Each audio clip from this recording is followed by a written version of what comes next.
చేయడం కాదండి. మీరు మీరు చేస్తే నక్సలిజాన్ని అంతం చేసుకోండి, మనుషులను చంపకండి. వాళ్ళ డిమాండ్స్ ఏవైతే ఉన్నాయో వినండి, వాళ్ళతో చర్చలు పెట్టండి. ఈ దేశంలో మీరు నక్సలైట్ల పేరుతోని ఆదివాసుల్ని, గిరిజనుల్ని, అమాయకమైనటువంటి దళితులని పిట్టల్ని కాల్చినట్టు కాల్చి చంపేస్తూ ఉన్నారు. అడవి సంపద మొత్తం అంబానీ, ఆదాని, జిందాల్, వేదాంత లాంటి కంపెనీలకు కట్టబెడతా ఉన్నారు. ఇది కుట్రలో భాగమని మేమందరం వాదిస్తే ఇలా మాట్లాడేటువంటి వాళ్ళందరూ అర్బన్ నక్సలైట్ అన్నారు. నువ్వు నక్సలైట్లందరినీ ఏరువేసిన తర్వాత అర్బన్ నక్సలైట్ ఎక్కడున్నాడు? గద్దర్ అన్న 13 సంవత్సరాల నుంచి ఓటేస్తున్నాడు. బ్యాలెట్ సిస్టంలోకి వచ్చాడు, ఆయన పంతా మార్చుకున్నాడు. ఆయన అమిత్ షా గారి కడుపు బాధ ఏంది?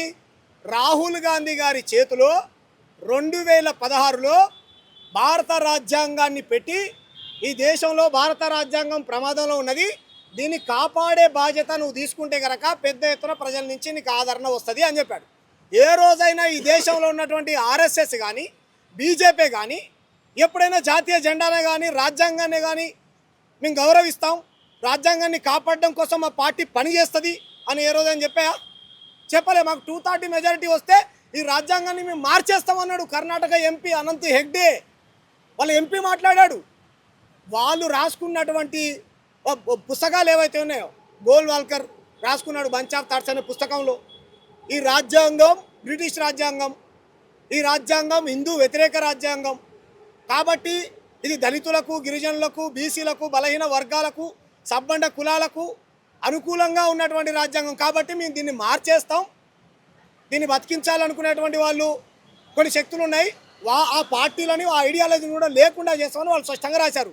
మేము ఎందుకు ఇంత ఆవేదన చెందుతున్నామంటే రాజ్యాంగ ఫలాలు మీరు రిజర్వేషన్ అనుభవించి 78 ఏళ్ళు అయింది, అంబేద్కర్ 10 ఏళ్ళే కదా 11 ఏళ్ళు అంట. ఎవరే నాయన మాకు చదువు రాబట్టే 20 ఏళ్ళు అయింది రా స్వామి. మా అయ్యలకు మా వాళ్ళకు తెలియదు సైమన్ కమిషన్ ఎందుకు వచ్చిందో తెలియదు, రిజర్వేషన్లు ఉన్నాయని తెలియదు, మాకు రాజ్యాంగంలో ఎటువంటి హక్కులు ఉన్నాయో తెలియదు, ఆర్టికల్స్ ఎక్కడ ఏమున్నాయో తెలియదు.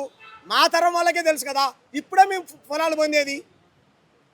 కాబట్టి వీటన్నిటికీ ఏమంటారు వ్యతిరేకంగా పనిచేసినటువంటి వ్యక్తి అమిత్ షా. నిజంగా నీకు గద్దరన్న రాహుల్ గాంధీ గారిని ముద్దు పెట్టుకున్నందుకే కోపం ఉంటే, రేవంత్ రెడ్డి గారిని కలిసినందుకే కనుక నీకు కోపం ఉంటే, ఇదే మీ నరేంద్ర మోడీ గారు ఆయన చనిపోతే సంతాప లేఖ పంపాడు. మరి ఈ దేశంలో అతిపెద్ద అర్బన్ నక్సలైట్ ఎవరు? నరేంద్ర మోడీ గారా? ఇక్కడ ఉన్నటువంటి దత్తాత్రేయ గారు 30 ఏళ్ల నుంచి ఒక సొంత అన్నల దమ్ముల్లాగా సాహసం చేస్తాడు. ఆయన ఏ పార్టీలో ఉన్నా, ప్రపంచంలో ఎవరెక్కడున్నా, భారతదేశంలో ఎవరే పార్టీలు ఉన్నా గద్దర్ అన్నని పార్టీలకు అతీతంగా ప్రేమిస్తారు. బికాస్ ఆఫ్ గద్దర్ అన్న ఒక ఫిలాసఫర్, బికాస్ ఆఫ్ గద్దర్ అన్న ఒక సామాజిక విప్లవకారుడు. అన్ని కులాల రుగ్మతల గురించి ఓ పెద్ద ఎత్తున ఏమంటారు ఒక పోరాటము, ఒక పాట పాడి ఆడి ప్రజల్ని చైతన్యం చేసినటువంటి వ్యక్తి. ఈరోజు మేము ఇలా మాట్లాడుతున్నాం, ఇంత ధైర్యంగా మమ్మల్ని ఎవడో చంపుతాడనో పొడుస్తాడో అనేటువంటి ఎటువంటి భయాందోళన గురి కాకుండా మాట్లాడుతున్నాం అంటే మా అందరిలో నింపిన పోరాటం కదా గద్దరన్న. నిజంగా గద్దరన్నకు రాజకీయ ప్రయోజనాలే కావాలనుకుంటే, ఇంకోటి ఏదో కావాలనుకుంటే ఎన్ని అవకాశాలు రాలేదు ఆయనకు. ప్రధానమంత్రిని, ముఖ్యమంత్రులకు సవాల్ విసిరాడు. అరే 6 తూటాలు గుండ్లో దిగినా ఎత్తిన జెండా నిడవకుండా నమ్మిన సిద్ధాంతం కోసం బతికాడు. పాట పాడారు ప్రజల కోసం. మీ కెమెరాల మీ ఛానల్ వేదిక నేను అడుగుతా ఉన్నాను, ఎక్కడన్నా గద్దరన్న ఒక తుపాకీ పట్టుకున్నటువంటి ఫోటో ఎక్కడన్నా చూసారా మీరు? చిన్న ఫోటో. చాలామంది నక్సలైట్లు మనకు ఫోటోలలో కనిపిస్తూ ఉంటారు, పేపర్లలో కనిపిస్తూ ఉంటారు. ఎక్కడన్నా గద్దరన్న ఒక తుపాకీ పట్టుకున్నటువంటి ఫోటో చూపించండి.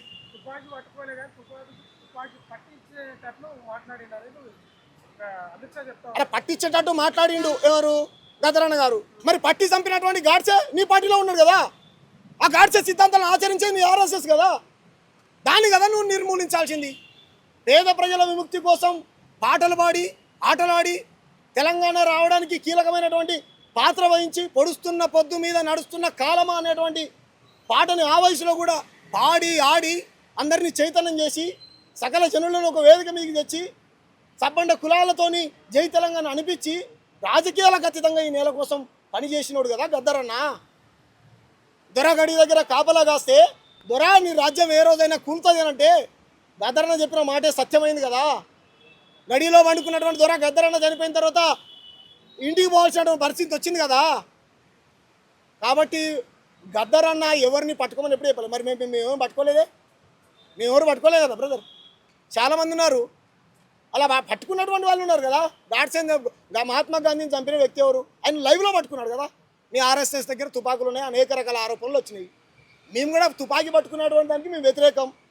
మేమేమంటున్నాం, ఈ దేశంలో గిరిజనులకు, ఆదివాసులకు, దళితులకు హక్కులని మీరు కాలు రాయాలని అనుకుంటా ఉన్నారు అనేటువంటి విషయం చెప్తా ఉన్నాం. మీరు దాని గురించి మాట్లాడండి. రాహుల్ గాంధీ అర్బన్ నక్సలైటే, గద్దరన్న urban నక్సలైటే, Revanth Reddy urban నక్సలైటే, Aam Aadmi party urban నక్సలైటే. KCR చెప్పాడు ఓ భారీ బహిరంగ సభలో, మనకు మెజారిటీ ఉంది కదా అని చెప్పేసి ఎవరిని పడితే వాళ్ళని కాల్చుకుంటూ పోతే అది ప్రజాస్వామ్యం అని పడుతుంది అంటే కేసీఆర్ అర్బన్ నక్సలైటే. ఇక మరి ఎవరు దేశభక్తులు? కేవలం అమిత్ షా, జేపీ నడ్డా, నరేంద్ర మోడీ, ఆర్ఎస్ఎస్ మోహన్ భగవత మాట్లాడేటోళ్ళందరూ అర్బన్ నక్సలైట్లో. ఎక్కడో ఒక చిన్న మనతోలి వెలుగు అనేటువంటి ఛానలు ఒక ఉద్యమకారుడు, ఓ విప్లవకారుడు చనిపోతే వాళ్ళ ఇంటికి వెళ్ళిందండి. అవి కనపడతాయి మీడియా పెద్ద పెద్ద సంస్థలకు. వందల వేల నుంచి మాకు భూమి లేదురా నాయన, అంటరానితనం ఉన్నది, ఆకలి ఉన్నది, అవమానం ఉన్నదని మేము రోడ్లెక్కి పోరాటం చేస్తూ ఉంటే మనలాంటి ఛానల్ వేదికగా మాట్లాడుతుంటే అవి మీ దృష్టికి రావు. వేరే వ్యక్తిని రకరకాల విచారణల పేరుతోని నోటీసులు ఇచ్చి అరెస్టులు చేసి కేసులు పెట్టి అర్బన్ నక్సల్ ముద్ర వేస్తారు. ఇది ప్రజాస్వామ్యం అనబడుతుందా? ఇది డెమోక్రసీ అనబడుతుందా? మీరు ప్రజాస్వామ్య వ్యతిరేకులు. గద్దరన్న ప్రజాస్వామ్యవాది, భారత రాజ్యాంగాన్ని పట్టుకున్నాడు, ఓట్ల విప్లవం కోరుకున్నాడు. కాబట్టి గద్దరన్నను స్ఫూర్తిగా తీసుకొని ఈరోజు సోమాజిగూడ ప్రెస్ క్లబ్లో ఆయన పైన ఎవరైతే తూటాలు పేల్చారో అందుకు నిరసనగా గద్దరన్న ఈ తెలంగాణ జాతిపితగా ప్రజలందరూ కొనియాడాలని, ఆయన స్ఫూర్తిని, ఆయన పోరాటాలని ప్రజలకు చేరవేసేలాగా అక్కడ ఉన్నటువంటి కంచేయలే సార్ కావచ్చు, పాషం యాదగిరి గారు కావచ్చు, జేబీరాజు గారు కావచ్చు, పృథ్వీరాజ్ అన్న కావచ్చు, ఇలా తెలంగాణ మేధావులందరూ మాట్లాడుతూ ఉన్నారు కదా. వాళ్ళందరూ అర్బన్ నక్సలైట్లేనా? ఇది ఎక్కడ దుర్మార్గం అండి? ఎవరు మాట్లాడితే వాళ్ళు అర్బన్ నక్సలైట్లేనా? దేవుళ్ళు కూడా ఆయుధాలు పట్టుకున్నారు, వాళ్ళు కూడా అర్బన్ నక్సలైట్లా? రాక్షసులను వధించడానికి దేవుళ్ళు, దేవతలు కూడా ఆయుధాలు పట్టుకున్నారు. గద్దరన్న ఎక్కడ కత్తి పట్టుకోలేదు, ఇక్కడ తుపాకీ పట్టుకోలేదు.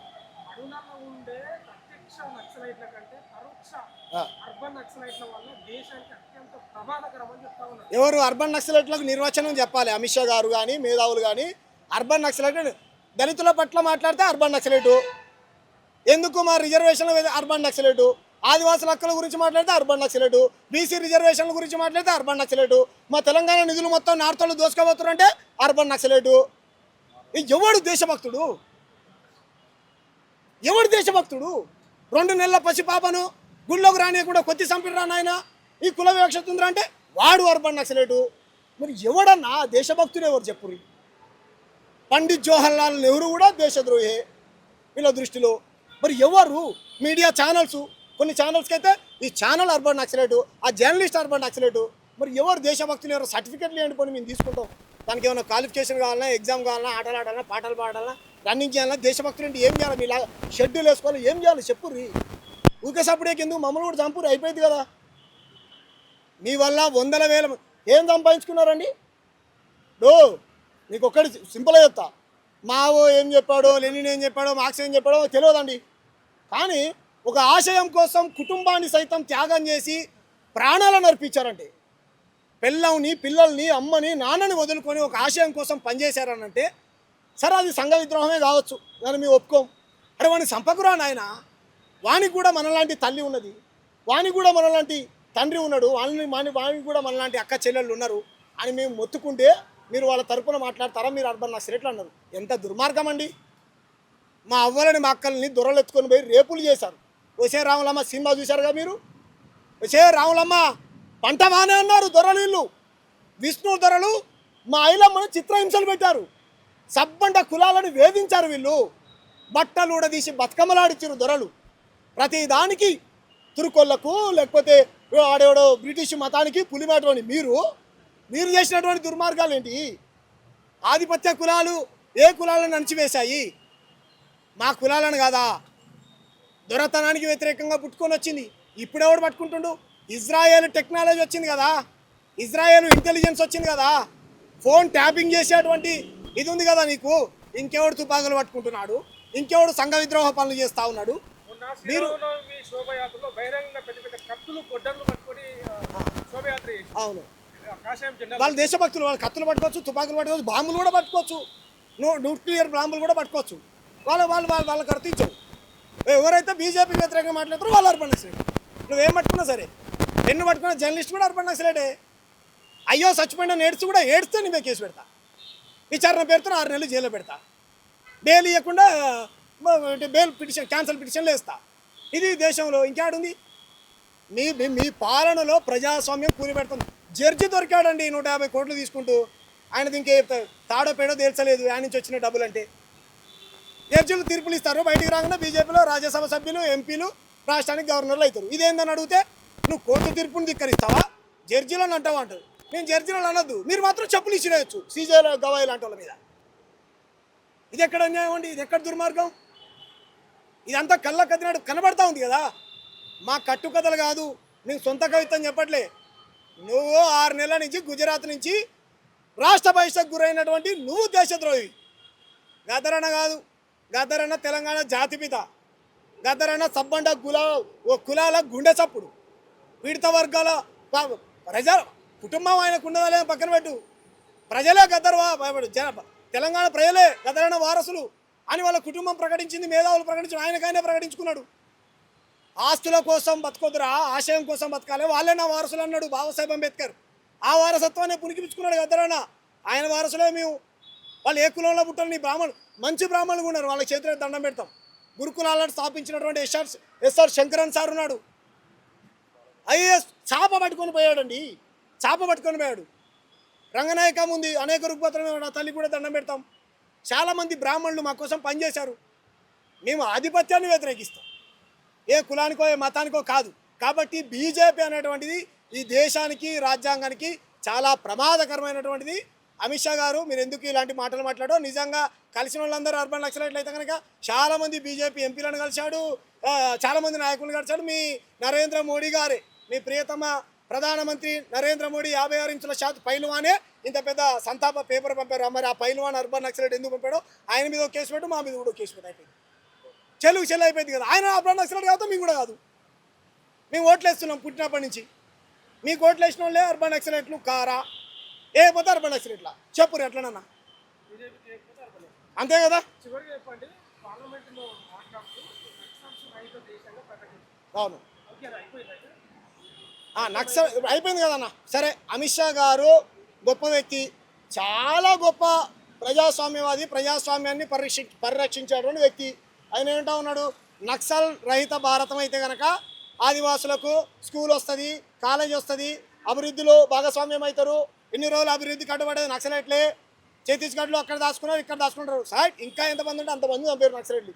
మేమేమంటున్నాం, ఈ దేశంలో పేదరికాన్ని ఎప్పుడు నిర్మూలిస్తారు, ఈ దేశంలో ఆకలిని ఎప్పుడు నిర్మూలిస్తారు, ఈ దేశంలో కులాన్ని ఎప్పుడు నిర్మూలిస్తారు, ఈ దేశంలో 180% మంది హిందువులే, ఇల్లు లేనటువంటి వాళ్ళు ఉన్నారు, వాళ్ళకి ఇల్లు ఎప్పుడు ఇస్తారు, ఈ దేశంలో 180% మంది ఆదివాసులే ఎటువంటి ఉద్యోగ అవకాశాలు పొందినటువంటి వాళ్ళు ఉన్నారు, వాళ్ళకి ఎప్పుడు ఇస్తారు, ఈ కుల పంచాయతీలు ఎప్పుడు బంద్ అవుతాయి, ఈ మత పంచాయతీలు ఎప్పుడు బంద్ చేస్తారు, మేము అడుగుతూ ఉన్నాం. అది వాటి మీద చర్చ ఉండదు, మొత్తం ప్రైవేట్ అని కట్టబెట్టాలి. వాడు మాత్రం స్వాతంత్రం వచ్చిన తర్వాత ఎన్ని ప్రైవేట్ స్కూల్స్ ఉన్నాయి, ఇప్పుడు ఎన్ని ప్రైవేట్ స్కూల్స్ ఉన్నాయి, ప్రతిదీ వాళ్ళే రిజర్వేషన్ల మీద ఎడతాడు. వీళ్ళంతా పొద్దున్న లేస్తే జగన్మోహన్ రెడ్డికి ఏ రిజర్వేషన్ ఉందని ముఖ్యమంత్రి అయిండు, చంద్రబాబు నాయుడుకు ఏ రిజర్వేషన్ ఉందని ముఖ్యమంత్రి అయిండు, రేవంత్ రెడ్డికి ఏ రిజర్వేషన్ ఉందని ముఖ్యమంత్రి అయిండు, గత కేసీఆర్ ముఖ్యమంత్రి ఏ రిజర్వేషన్ అయింది ముఖ్యమంత్రి అయిండు, ఏ రిజర్వేషన్ ఉందని ప్రధానమంత్రి అవుతున్నారు, ఏ రిజర్వేషన్ ఉందని అంబానీ ఆదాని కోట్ల రూపాయలు సంపాదించుకున్నాడు, ఏ రిజర్వేషన్ ఉందని పరిశ్రమలు మొత్తం అప్పర్ క్యాస్ట్లే ఉన్నాయి, ఏ రిజర్వేషన్ ఉందని ఐటీ కంపెనీలు మొత్తం బ్రాహ్మణ బనియా కులాలే ఉన్నాయి. మేము మాత్రం రిజర్వేషన్ అనుభవిస్తున్నామని నిందమయ్యాలి, మీరు మాత్రం కోట్ల రూపాయల ధనాలు ఏమంటారు ఆస్తులు అంతస్తులు సంపాదించుకుంటారు. అయ్యైనా అమలు చేయండి బాబు అని అంటే చేయరు. నక్సల్ రహిత భారత్ చేయాలి, అడవులను చెరువులను కుంటాను అంబానీ ఆదాని వేదాంతం కంట పెట్టాలి. వాళ్ళు ఖాళీ చేసిరో లేదు, కథం అడవులను మొత్తం పొతం పెట్టిరు. కాశ్మీర్ మళ్ళీ దాంట్లో కలిపినామన్నారు, కలిపి ఏం చేసిర్రు, ఆదానికి ఇచ్చిర్రు. అదే జరుగుతుంది. కాబట్టి మేమేమంటున్నాం, అమిత్ షా గారు చాలా మంచి వాళ్ళండి, మీరు నక్సల్ రహిత భారత్ చేశారు కదా, పేదరిక రహిత భారత్ ఎప్పుడు చేస్తారు? సూటి ప్రశ్న, ఫలానా డేట్ పెట్టు, సంవత్సరం పెడతావా, 2 సంవత్సరాలు పెడతావా, ఆ డేట్ కల్లా నేను చేయకపోతే ఏమంటారు, రాజీనామా చేస్తా, నా పైన ఉన్నది కింద ఉన్నది ఇప్పుకొని ఏమంటారు రోడ్డు మీద నేను నడుస్తా, సవాల్ చేస్తున్నా, ఫలానా డేట్ కల్లా పేదరికాన్ని, నేను చెప్పినటువంటి వాటిని అన్నిటినీ నిర్మూలిస్తాను, అప్పుడు నిర్మూలించిన తర్వాత ఓట్లు అడుగుతాను అని చెప్పు, అప్పుడు ఒప్పుకుంటాం నేను. ఈ కథలు నడవవు. కులం మతం పంచాయతీ పెడతాం, హిందూ ముస్లిం అర్బన్ నక్సలైట్ మాట్లాడినోడు తుడిగే గ్యాంగు డూప్లికేట్ అంబేద్కరిస్ట్ అంటే పోయింది కాలం. ఎస్, ఈ దేశ మూలవాసులం మేము అడుగుతా ఉన్నాం, చెప్పుర్రి. మీకు అధికారం శాశ్వతంగా అది గుర్తుపెట్టుకోండి. అయిపోయింది మీ పని కథం. దగ్గర పడేటువంటి రోజు వచ్చింది. తమిళనాడులో మీ ఆటోలు జాగవు, కేరళలో జాగవు మీ ఆటలు, పశ్చిమ బెంగాల్లో జాగట్లేదు. అందుకే కదా నార్త్ వైపు ఎక్కువ సీట్లు పెంచుకునే ప్రయత్నం చేస్తా ఉన్నారు. సరే, వాళ్ళు పెంచుకొని బ్రదర్, మేమే వద్దంటే. ప్రజలన్నీ పసిగడతా ఉన్నారు కదా, ఎంపీ సీట్లు పెట్టుకొని పార్లమెంట్లో మెజారిటీ తెచ్చుకుందాం అనేది వాళ్ళ ఆలోచన. అప్పటిదాకా వీళ్ళు ఉండరు కదా. వీళ్ళు ఇంత గొప్ప ఇదైతే కనుక వాళ్ళు ఫస్ట్ ఆఫ్ ఆల్ అయోధ్యలో ఎంపీ సీటు గెలవలే. రాముడు శ్రీరామచంద్రుడు పుట్టినటువంటి అయోధ్యలో ఎంపీ సీటు గెలవలే వీళ్ళు. శ్రీరామచంద్రుడు బీజేపీ పార్టీలో ఉన్నాడు, పెద్ద మా పార్టీనే పెద్ద పీటేస్తా అని చెప్తారు కదా. మరి ఎందుకు గెలవలే? శ్రీరామచంద్రుడు గెలిపేలే. ఎంత పాపాత్ములు అయి ఉంటే వీళ్ళని ఆంజనేయ స్వామి కంద్రీలో వదిలిపెట్టి కుట్టిస్తారండి. నేను బొచ్చాడు సార్లు పోయినా కొండగట్ట అంజన దగ్గరికి. కొండగట్ట అంజన దగ్గర పోతే చల్లగా ఉండాలి, మనం చల్ల బతుకురా శామని దీవించి పంపిస్తే ఇంటికి శుభ్రంగా వచ్చినట్టు రోజులు ఉన్నాయి.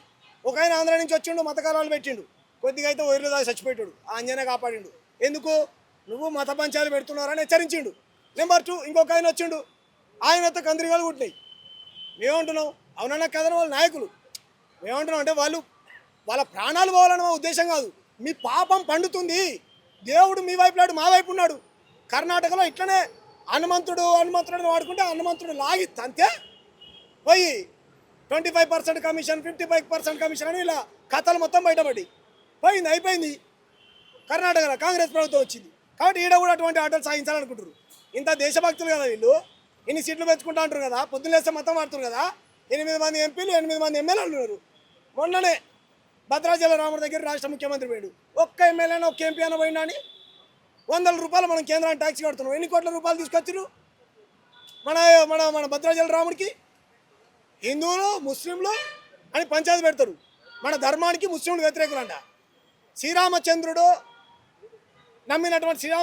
నమ్మినటువంటి హనుమంతుడు గుండె చీల్చగానే ఎవరు కనపడతారు? హనుమంతుడు గుండె చీల్చగానే సీతారాములు కనపడతారు. నిజంగా బండి సంజయ్కి, కిషన్ రెడ్డికి, అమిత్ షాకు, లేకపోతే నరేంద్ర మోడీకి రాముడి మీద భక్తి ఉంటే కనుక గుండె చీల్చుకోండి. ఏమంటారు, మన శ్రీరామచంద్రుడు వెళ్తే మీరు నిజమైనటువంటి భక్తులు. అంబానీ ఎవరు వెళ్తారో చూద్దాం. సరే, మీరు అన్నట్టు అంబానీ ఆధారం వెళ్తారు అనుకుందాం.